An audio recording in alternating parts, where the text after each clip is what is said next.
of the Field of 68 Best Bets show presented by Three Man Weave and our fine sponsor, BetRivers. Matthew Cox, adorned in all black, not Black Friday, the Black Friday after Black Friday, I suppose. Jim, you got the memo.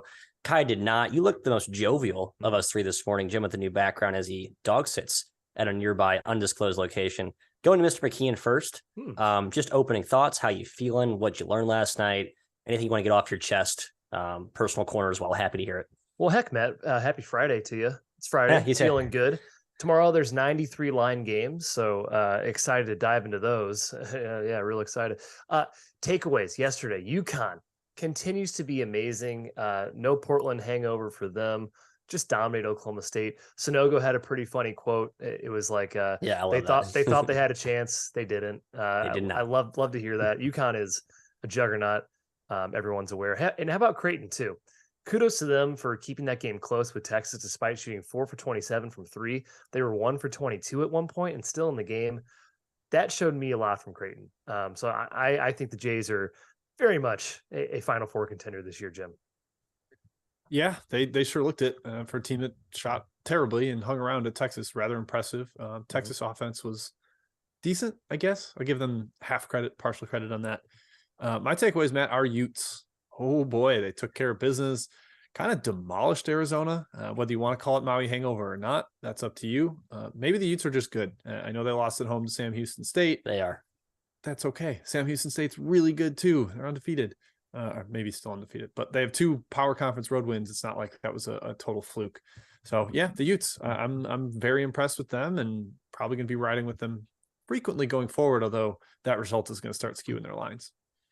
Yeah, I'm kind of hoping they win by like a more narrow margin because, yeah, they'll shoot up in every analytic rankings repository, and thus the market will react as such. Yeah, that was my takeaway, Jim. The Utes, really good team. Craig Smith, happy for him. And yeah, the Maui hangover, I think, continues to have some real legs, but we'll holster that. Let's move forward. We got some big time action tonight on a Friday. Shout out to the Big Ten for moving their schedule to the Friday, Sunday slots. We actually get some good games to talk about, but headlining tonight, Jimbo, Gonzaga Baylor. Rematch of the 2021 title game. This line opened Gonzaga -2. I think it's sitting at 2.5 right now. I'll be honest, I thought it was a little bit high. I know the Baylor and Gonzaga, everyone's kind of selling both teams to various degrees. I thought it'd be closer to pick, so I was surprised to see the Zags favored. What are your thoughts? The Baylor stinks right now. That's kind of my opinion. Pretty disappointed with them. I think they've been awful to start the year. They've blown out a couple bad teams at home. That's about it. I thought their efforts in Vegas were poor, and the effort at Marquette was even worse, like terrible. Their guards were just handing the ball to Marquette. I know the Golden Eagles are good as a dog and really pressure, but I think Baylor's got some serious issues. And I think I've said this once, I'll say it a million times. To beat Gonzaga, you have to force them to play in the half court. You got to slow them down, make them execute.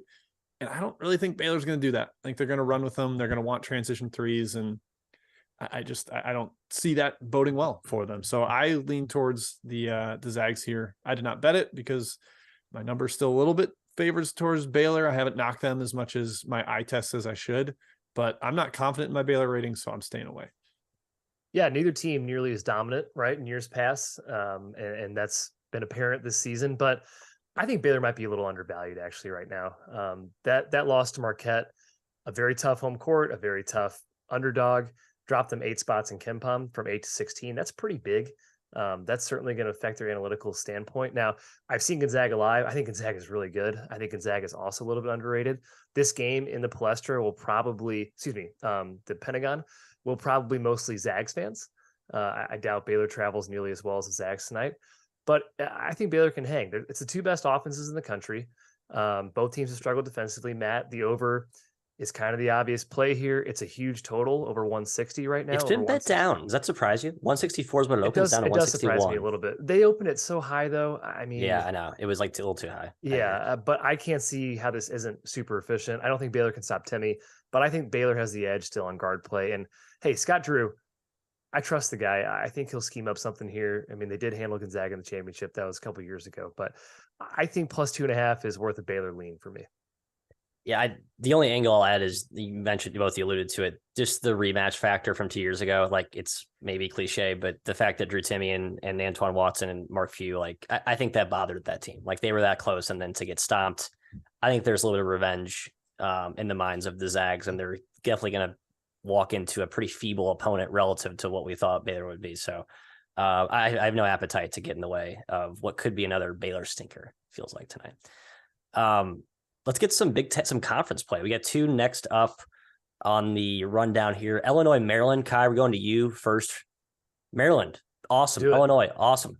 I mean, there's really nothing to say about both teams. They continue to shatter expectations game in, game out. Line is interestingly short, would you say? Maryland favored. Surprise you? They should be favored. They were favored by more. I agree. Got that down, actually. Big Ten home court, anecdotally pretty strong. I who knows if it's strong this year. Every year is different, and maybe trends don't really matter that much. But I think Big Ten on the whole, their home courts are good. Maryland's a tough place to play. They've also done everything right this year. They're 6-1 against the spread with over an 8-point cover margin. I mean, they've been awesome. And that I'm eating my words a little bit from the preseason because I was a little bit down on this team. Illinois look great as well, but it's their first year road game. And this is a very, very young team, very young. The experience difference here between Maryland and Illinois, it's huge. And I'm not looking to get in front of the Terps. In fact, I'm looking to back them. It is my best bet. Maryland -1.5. I'm trusting Kevin Willard today to get it done.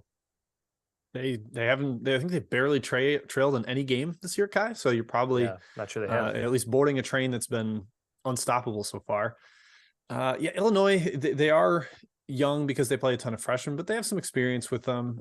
Shannon's obviously been through some wars. Meyer's been through some wars. Of course, those guys don't play a ton. Meyer doesn't play a ton, doesn't play as much as we expected coming into the year. But I like Maryland too here as well. I'm very in on Big Ten home court and home court in general. It's been super strong this year relative to past years. And I think with the way Maryland is playing, you can be confident in that home court playing up. So I'm with you. I would side with you on the Terps. My only concern from a Maryland lens is they haven't played any close games because they've just been so good. Like Illinois at least got 2 tests in the Vegas MT, 2 dogfights. I think execution late game, if this game is close, even though Illinois is on the road, I think they're going to be a little sharper in that spot. Maryland's a team that doesn't really have a clear-cut star, so it's not like their end of game high leverage execution is set in stone. A minor nitpick to this handicap, but I do think it's a pretty sharp line, and I think the game plays pretty close to a pick, honestly. I just think Illinois is a slightly better team, but the home court juice plays in Maryland's favor. I think we get a good one. Feed up popcorn. You're faulting the Terps for not playing a close game? They killed Miami and SLU. I'm not faulting them. I'm just saying if this game is a close game down the stretch, they have not played in one. Illinois has. I think that will favor Illinois in a very slight degree. Played in like another one. Yeah, they've been in one. They've dealt that scenario. They lost. Yeah, they did lose though. But yeah, no play for me.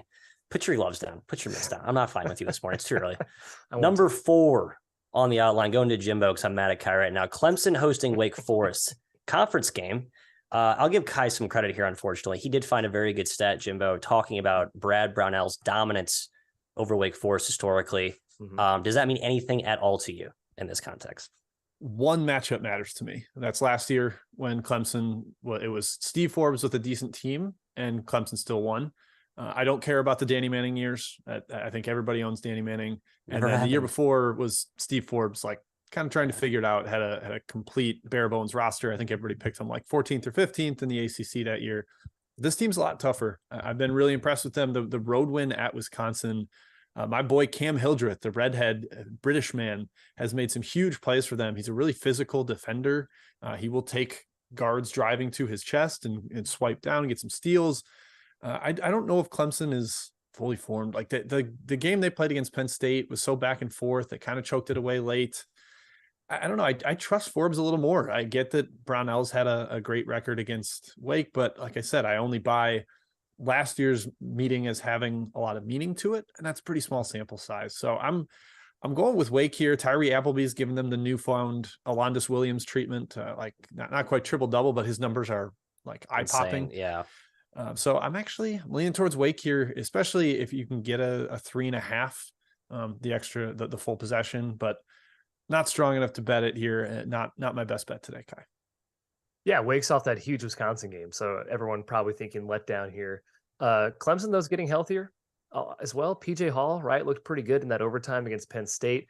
Those stats, by the way, Matt, that you alluded to, Brad Brownell versus Wake, 13-2 under Brownell against Wake Forest, 9-0 at home, 2-0 against Forbes, as Jim mentioned. Last year, they beat him by 11.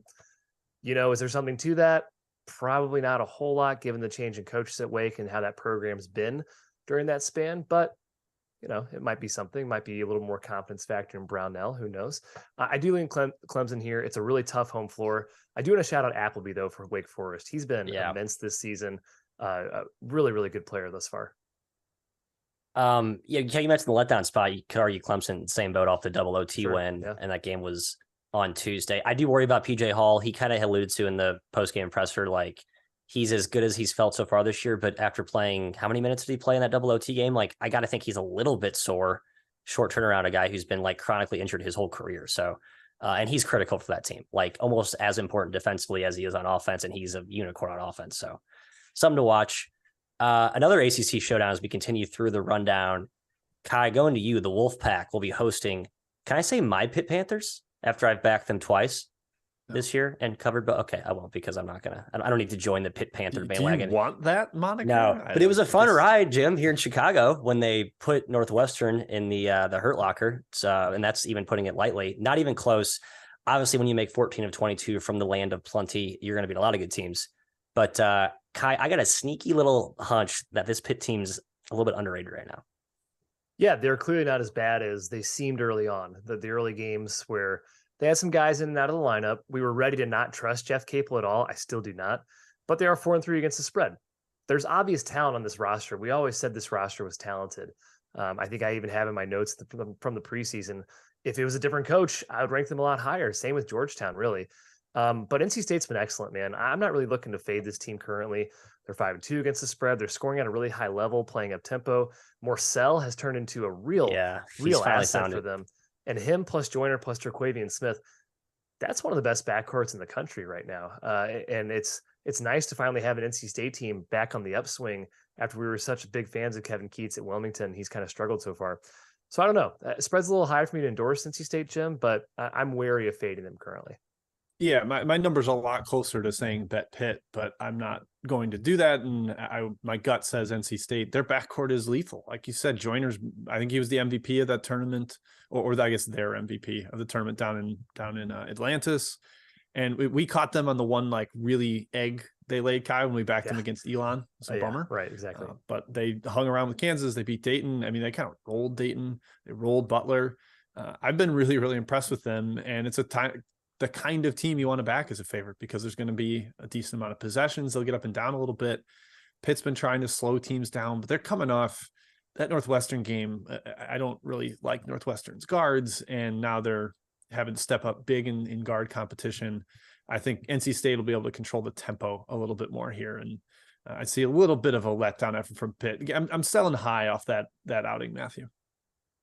I'm not going to buy more stock in Pitt, but I'll continue to hold my shares. I'm on Pitt here. I got 9.5, 10. It's still pretty much 9.5, 10. Everywhere you look.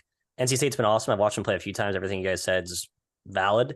But I just think you look at the rosters pound for pound. Now that they're both pretty much fully healthy. I mean, Cummings, Savandi, Burden, I think this is a really underrated Pitt backcourt. And I think with Hughley getting more and more healthy, they're actually sharing the ball. Like the way they move the ball is somewhat impressive. It's not just ISO, stand around, my turn, your turn.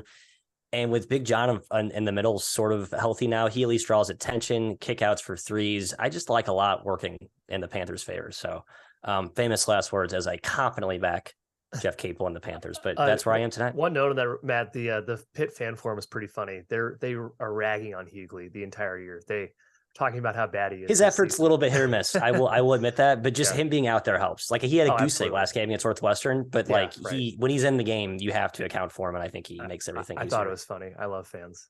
Yeah, I do too. Fan forums are the best. Mm-hmm. Chat mob round 1. Who is czarring? I don't think I even asked pre-show. I apologize. We didn't establish it, but we can go through the yeah. I was starting to try, but I am in a by committee czarring foreign space here, so I don't have multiple screens. It's a real mess right now. I will not be doing the show from this location again. I'm furious. I know that Kai. We can start with Boston at Merrimack. Was asked by Scott H. Start with that. I lean towards Boston because Merrimack is a shambles without Jordan Minor. Yep, got it at a lower number, -5 now. I'd still take it if Jordan Minor's out. If he's out, I think you still go Boston. But let's not ignore how bad Boston's been. And the one thing that scares me, they're really bad against a zone. And Merrimack plays a very good zone. So that's my one concern, but Boston should handle business. Yeah, Merrimack hasn't had like a single good effort since Minor went out. Right. So that's my fear. Another one, App State at Charlotte, Matthew. I was kind of leaning towards the road dog here. Charlotte's coming off a big overtime win against a huge rival in Davidson. App State, I think, is feisty. Slow it down. What do you think? Yeah, I was torn. I mean, yeah, off the huge emotional win. Charlotte did win at App State last year. Like, they almost blew a huge lead. They play every year, I think. They play, it's a fun little rivalry. Pseudo rivalry. Yeah. But yeah, no play for me. I think the line at 6.5, 7 is pretty sharp. So nothing. Let's see. We got South Dakota State. Kent State's on the outline. Canisius at Siena is on the outline. Campbell at East Carolina. Kai, Campbell's actually been sneaky solid in East Carolina. We saw crash down to earth with a home loss to South Carolina State last game. Yeah, I was looking to back ECU, assuming Jesus Carolero is still out for Campbell. I can't find a thing on that guy, so I stayed away. If he's out, plus Devin Dunn, who both were missing last game, I would lean towards ECU, but couldn't find anything passing. Campbell is remarkably poorly covered from my historical research. Matt, what about Kennesaw State at Mercer? Big in-state battle here in the mid-major powers of Georgia. Yeah, I liked Mercer. I thought it was a little too short. I know Kennesaw is good and talented and improved, but I think Mercer's the right side here if you have to get involved. But I am not officially, just for the record. Yeah, I kind of lean Kennesaw. Mercer's still a little short-handed. I'm not sure exactly when Glisson will be back. He should be sometime soon, but man, Kennesaw, they're feisty. We'll see about that one. Let's see what else we got here. Harvard, we got Harvard, Kai. We got the Crimson hosting your UMass Minutemen. What do you think? I like UMass here. Actually, this one's on the line at the outline, so we can skip it. Man, I wish I had a second screen. I'm about to throw 800 pieces of technology through a window. Let's get back to the outline, Jim. I'll take it back. I'll take it back. Let's get back to some structure here. Because this game's actually really fun. This is probably my most excited game I'm most excited for on the outline. Kent State hosting South Dakota State, kind of mid-major special. The Golden Flashes made Houston look mortal, which I thought was nearly impossible. Just a really well-coached, big, physical, and now kind of pressure centric type of team. Just an awesome defense balance. Rob Senderov's the man. Hosting the Jack Bunnies and, established mid-major brand who have a gruesome travel plans for the next 48 hours. They'll be going to Alabama on a back-to-back tomorrow. Does that play into your handicaps night of this game? No, not for South Dakota State's back-to-back travel. I don't think they're looking ahead because Kent State's awesome. They're one of the best ATS teams in the country. You mentioned they hung with Houston. Houston had the flu. I don't care. You hang with Houston in any state, you hang with Houston and you're really good. South Dakota State struggled recently too. I still think they're a bit underrated. They've played a brutal schedule. Like Matt said, they go to Alabama tomorrow. It's kind of nuts what Eric Henderson's doing, but I kind of respect it at the same time. They've beaten Boise, they've beaten Bonnie's, they've beaten Vanderbilt on neutral. They're not a pushover by any means. I thought 7 points was a bit too many. And as someone pointed in the chat, though, my one worry, Jim, is the turnover battle here. Kent State 4th in the country in turnover rate forced. South Dakota State 358th in turnovers given up, turnover rate. That's yikes. I'm looking for their offense to wake up a bit here. I'm leaning towards +7. Yeah, the offense is nowhere near what it was. And look how good Baylor Shireman's been for Creighton. Maybe he was a really huge part of that. They're not making threes at anywhere near the clip they did last year. I think they're like a full 10% below their nation leading pace. And I am just buying all Kent State right now. I think that team is fantastic. Matt, I might even fade Toledo when Kent State plays them. How about that? That worked out last year. It's a bad matchup. I agree with for Toledo. I might back the Golden Flashes. That's how impressed I am with them. So I stayed away like Kai. I was surprised at how high the number was, just based on these two programs. But man, Kent State has impressed me enough that I'm not in any hurry to fade them right now. Yeah, the thing with Kent State is their defensive pressure with Carey and Jacobs, two ball hawks, along with their athletic wings. That South Dakota State has been bothered by pressure. So if Kent State and Senderov decide to dial it up, I think that will be the right play. I think that's how you kind of take South Dakota State out of their comfort zone. Zeke Mayo, talented guard, but erratic and sloppy with the rock sometimes. I think you can kind of pick on him as SFA did earlier this year. He's not a point guard. That's the problem. He's not a point guard, right? Exactly. They don't really have one. They do miss Baylor, who is obviously killing it right now for Creighton. All right, next up, the Minutemen, Harvard versus the Minutemen, Mr. McKeon. Game is hovering around to pick 'em, slight edge toward UMass right now in the current markets. They're laying 1.5, 2. It's about what it should be. My gut was screaming UMass because I just don't really trust Harvard. I don't trust UMass at all, but I just think they're the better team. Thoughts? I think there are too. Harvard's been kind of bad. They're a really tough team to figure out. They have a lot of weird efforts. It took them a while to get away from Holy Cross in the first half yesterday, or whatever, 2 days ago. Holy Cross is terrible. They were without their best player. They won by 40, Harvard did, but it's still strange efforts from them. I don't trust them. And UMass, hey, despite how ugly they play, they continue to win. They continue to cover. They're currently 10th in luck in KenPom. There is something to that if you watch their games. They also, Jim, have a +2 cover margin on a 4-1 ATS record. So it's probably a little bit, ooh, we barely covered, but no travel here. Harvard's not looking great. I lean towards UMass.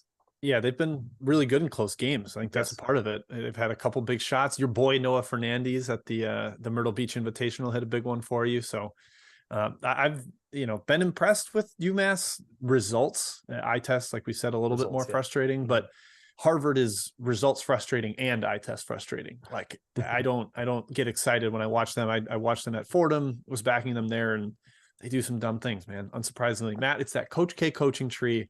So many of their teams are just careless. This was a stay away from me. Two teams I don't really trust right now. Shouts to King D Sports Betting. Road team is 5-2-1 ATS in this matchup, which I totally buy. Basically, no home going from Amherst to Cambridge. Or I don't understand the 3-7 ATS on Friday. What's the sample size there? They've played 8 games this year. They play Friday every year. Maybe last year. Unclear. We'll move forward until we get more context on that trend. Jim, it's time for MAAC. MAAC, we got a twofer. I know it's always a fun league to bet. Actually, it's not. It's a terrible league to bet. No one knows what's going to happen. In general, when in doubt, just bet the dog. That's kind of as simple as it gets, except when you're playing Iona, and that's who we're going to start with. Iona hosting Niagara, the Fighting Greg Paulus's. I thought the line was kind of high. I think Greg Paulus is pretty good as a dog. He's feisty, but man, the talent gap is pretty seismic here. So I didn't take it. Yeah, it's enormous, the talent gap, but I think the line's too big too. Niagara's playing the second slowest offensive pace in the country. They are desperately trying to shorten games because they don't have a lot of depth. They don't have a ton of talent. They don't have a ton of size. They're like, let's just mellow this game down. And hopefully there's so few possessions that we can be in it at the end and make a play or two. And that's kind of worked for them. Over in London, they swept Central Arkansas and Stetson. Rather impressive. They kept the St. John's game close. Granted, there was no Posh in that game. But I've been pretty impressed so far with Niagara and their ability to kind of muck things up and play successfully in the muck. So I would lean towards the dog here, as Matt said. It should be gut instinct with games in the Metro Atlantic. Yeah, I think it's a huge spread for a conference game here. But the only problem is Iona tends to be a little bit of an exception to that rule. I did look back, though, at Iona. They only won 7 MAAC games last year by double digits. Yeah, that's true. Last year they actually weren't as dominant as I thought. That feels a bit low. They're 17-3 in the conference. You would expect there to be a little bit more than that. They killed Niagara last year, but they also lost to them. Iona's also only played 4 games this year, just 4 games. That's kind of their usual schedule with how their semesters, I think, are set up at the school. So perhaps they're not as seasoned, we'll say, as Niagara. And like Jim said, Paulus really slows the tempo. He's holding the ball purposely, making the games low possession. It's pretty key against Iona, a team that really likes to run. It's a talent mismatch. Iona clearly covers Niagara there from a talent perspective, but that gamesmanship, Matt, might be enough to cover. I do lean towards Niagara. Yeah, the tempo thing that Jim mentioned is huge. Like, I just think I look at this conference historically, anecdotally, the slowish tempo and especially low efficiency. It's never a good offensive efficiency league. I think it just plays well for dogs, right? Lower scoring games, you get higher variance. Teams that shouldn't compete tend to compete. So, and also home court is basically nothing in this conference. Every trip's a bus ride away, basically. Next game, Siena Canisius. A longer travel for the Buffalo-based Golden Griffins coming to Albany, upstate New York travel there.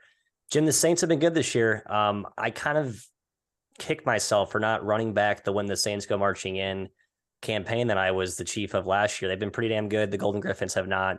Is it too obvious to take Siena here?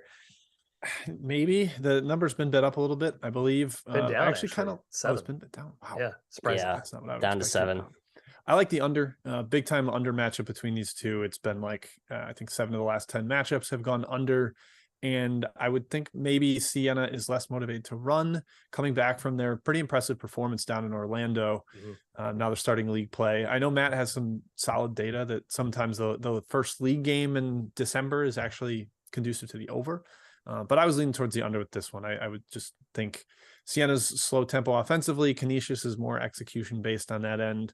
And the stakes of league play hopefully will be lining up for that. But still not my best bet. Staying away from that on this one because Kai, I don't like the MAAC. Betting the MAAC is very difficult for me. I don't know if that's just a me thing, but I have troubles with it. It's random. It's really random. Any team can beat any team. They're all the same. Random. That's exactly right. It feels like Siena's a bit too high for my liking. They beat Florida State. They beat Seton Hall. They rose 50 spots in KenPom. They're solid. This is the same team, though, that battled with Holy Cross, lost to Army. I'm not ready to call Siena an awesome mid-major team yet. They're solid. But Canisius, Matt, like you said, they've been awful. I can't trust them. In fact, I haven't trusted them for years. They're probably the team I trust least in college basketball. They do have athleticism, though. That can bother Siena. That's probably the biggest kryptonite for Siena, despite those Florida State and Hall wins. Kind of strange. Perhaps that's how Canisius sort of finds an edge here. But down to 7, I can't bet Canisius. Yeah, 9, I think I would have. 7's just too low. I think Canisius is too proud.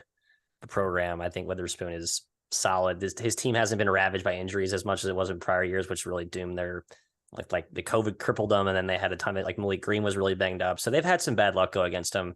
Made me think they'd be a bounce back candidate this year, but I haven't seen it.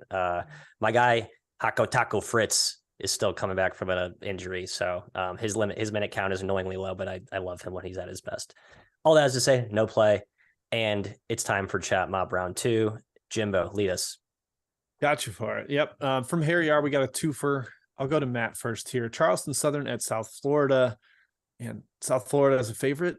Is there any chance we can trust them? Charleston Southern's actually been a little bit better this year than the last couple of years. Yeah.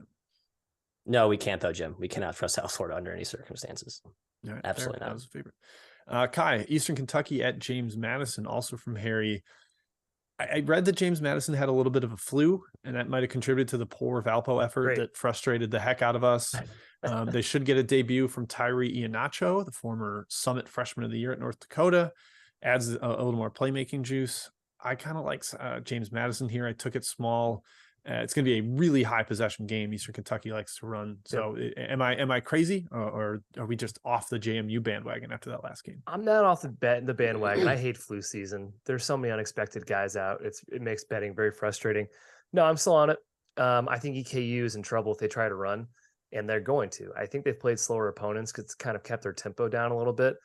Hamilton wants to run. That is what he wants to do. He literally advertises it for their team. For their program. It's like a billboard. Yeah, it is. The over is the obvious play, and it's gotten hammered. So I don't know if I can recommend it at this current. I might still do it. Why not? 158. These teams are going to sail over 160, won't they? They should. Yeah, you like to see your old 90 to 85 kind of game, and right, just something just ridiculous, right? Like the FIU NC State game or something. Yep. Matt, next. Oh, sorry, Jim. Real quick. Oh, Kai, can I bring up the flu point? Anyone has any flu intel, you should DM us because it's impossible to find information. If you have it, we need to know about it. Do not share it in the chat forum. DM us privately. Thank you. You know someone with the flu. Just give us a scoop. Matt, Florida A&M at Georgia from Josh Benedict. Florida A&M is terrible. But do we trust Georgia covering a big spread? They've had some absences. Moncrief missed last game. What do you think? I don't know. I just can't get involved in any game with Florida A&M because they are so bad, but because the prices reflect how bad they are at this point. So it's just like you're betting into a complete random crapshoot dart throwing contest if you're betting Florida A&M games. Yeah, I wanted to back Georgia, but the injury stuff gave me too much hesitation. And I also am a little bit scarred from backing Mike White as a big dog at Florida, or a big favorite.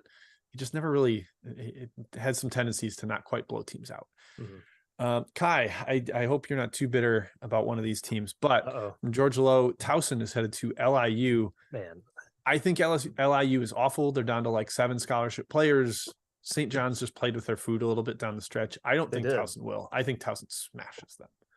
I tend to think so too, Jim, but I'm 0-2 betting against LIU. So I'm done. I mean, they are getting blown out every game. The teams just kind of give up at the end. The better team put the walk-ons in. Weird stuff happens. A lot of variance in high spread games. So you got to be careful when you're betting games over 20, 30, because a lot of weird stuff can happen at the end of games. So I'm staying away. Maybe Towson first half. I think they could be all over him here. Yeah. And I think they've taken money. So current price is a little dicier, but first half, I think you're probably in good shape with that one. Matt, we got an in-state rivalry up in Rhode Island. Bryant at Brown.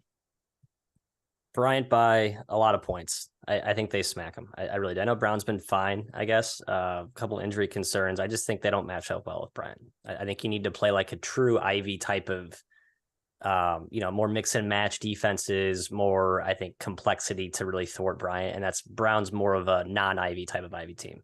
Yeah, Brown is willing to run, and you're just playing into Bryant's hands. And that's at Bryant, by the way. I misspoke. That is in Smithfield.